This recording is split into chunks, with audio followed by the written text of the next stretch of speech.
What is going on, everybody? I am back today to talk about a new released horror film that has been out for a few weeks now. And despite it only being out for a few weeks, it has already dropped on VOD, which normally isn't a great sign because that means it's either not doing well in the box office or honestly that it's just not a very good movie. But I was excited to watch this movie because it's directed by Andre Overdahl, who directed The Autopsy of Jane Doe, which I absolutely love. I think it's a very fantastic small scale horror movie that's really well executed. And he also directed Scary Stories to Tell in the Dark, which despite it not being a perfect movie, it had really great atmosphere. It was a fun watch. I really enjoyed myself. So with those two movies under his belt, I think he's a very capable director, and this is a vampire movie on a ship, which to me is like, what an exciting premise. If it's handled by the right person, it could be really fun and an enjoyable watch.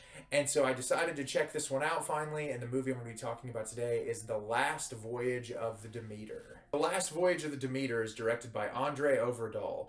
The crew of the merchant ship Demeter attempts to survive the ocean voyage from Carpathia to London, as they are stalked each night by a merciless presence on board the ship. So, as I said, very excited to check this movie out because I enjoyed two of Andre Overdahl's films, and unfortunately this movie was not as good as the two other films that I'd watched from him. I honestly didn't really enjoy this movie at all. There are some things that I appreciate about it, especially when it comes to atmosphere and aesthetic, but aside from that, it's a really forgettable film, and I'll get into it more when I discuss it in detail. So, we're introduced to Clemens, played by Corey Hawkins, and he has recently graduated medical school. He's looking for a job. He finds this ship, the Demeter, that's about to take off, meets with some of its crew members, tries to get a job on board this ship. One of the men, played by David Dasmalchian, denies him ability to be on the ship, clearly making racist remarks towards his character. Most of the crew is racist towards his character. And finally, something happens where one of the crew members that they pick can't go on the journey.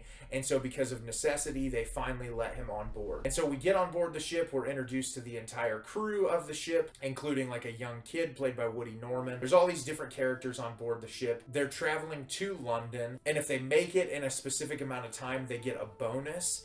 And so they're trying to make it in this allotted amount of time. Well, they get on board, and in the first couple of nights, weird things start happening, including the animals on the ship all being killed, and something has drank their blood. Well, at the same time, in one of the pieces of cargo, a young woman falls out. She has bite marks all over her, and something is on board the ship lurking after them and trying to kill them.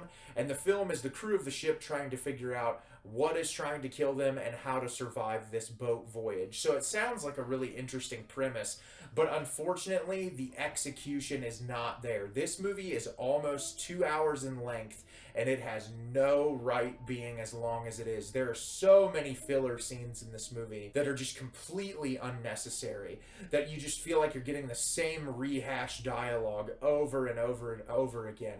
And with something like this, you're in a tight, confined space, building tension and anxiety, and having that looming threat lingering over you constantly is what hooks you into a movie. I think of a perfect example is John Carpenter's The Thing. You have these people that are trapped in this desolate, frozen wasteland. There is no way to escape. There's no way to get out, and that movie from the beginning shows you the stakes, traps you in with these characters, and never lets up. You're constantly in there. You should feel that same level of tension when you're watching a movie about people being trapped on a boat, getting killed off one by one. The problem is, in this movie, someone gets hunted down and killed at nighttime, and as soon as one kill happens, it cuts to the daytime, and everything's immediately normal. And it's just people having normal dialogue. The scenes that the director cuts to don't necessarily add anything to that tension and suspense level. And so it feels like you're dropped in and then pulled out, and then dropped in and then pulled out, to where after a while, when you're about an hour into it, it's really hard to stay completely and totally invested when you feel like you've been thrown in and pulled out 100 different times. I do really like like the setting of this, being on a ship. The aesthetics are really great. A lot of the performances in it are good. I feel like some of the performances are not as strong as others, but no one is bad enough to make the movie bad. The problem is they're just not given all that much to work with. And I do like that the film gets relatively dark in moments, especially like towards the third act and some of the things that happen. It's really dark and it's really well handled in those situations. But the problem is because of how patchy it is, you're not interested enough for any of the real weighty stuff at the end to make any sort of an emotional impact.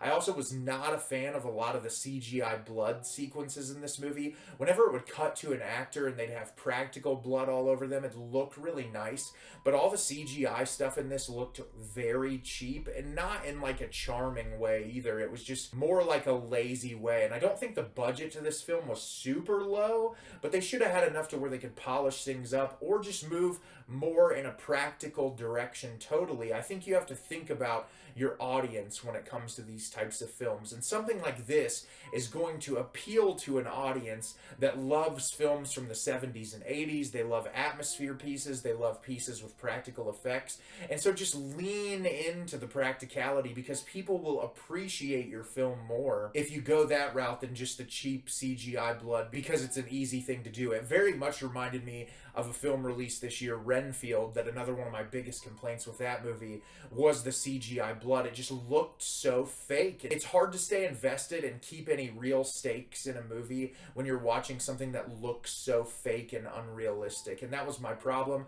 The Dracula design in this was okay. I wasn't the biggest fan of it. There were moments where you would look at him that I thought it was really cool, especially when he was in profile and partially in shadow. I really liked it, but whenever he was at the forefront, I wasn't all that impressed with his look.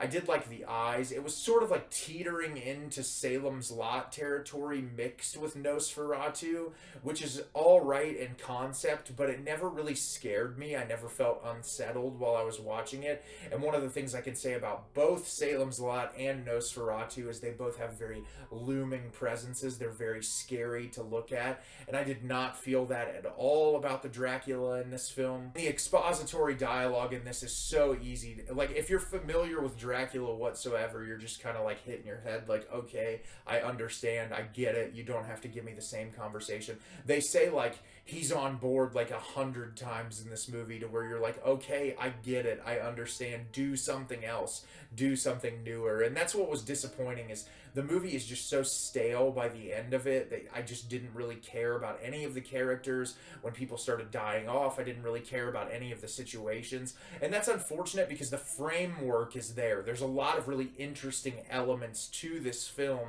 They just aren't executed in any single way that is interesting whatsoever, and in my opinion, I would just skip over this movie. There's other horror films out there, especially related to vampires, that are way more worth your time. So have you seen the last Voyage of the Demeter? Did you love it? Did you hate it? Leave me a comment down below and let me know what you thought. I thought this movie was not very good. I thought despite some really nice visuals and some cool production design, there wasn't really anything to grab a hold on to in this movie to make it worthwhile to revisit or even to sit through the first time. As always, if you can like the video and subscribe to the channel, helps me out a lot and lets me know the type of content you're looking for. I'm always putting out new material and look forward to getting more out for you in the near future. And as always, everyone, thank you so much for watching and have a great rest of your day.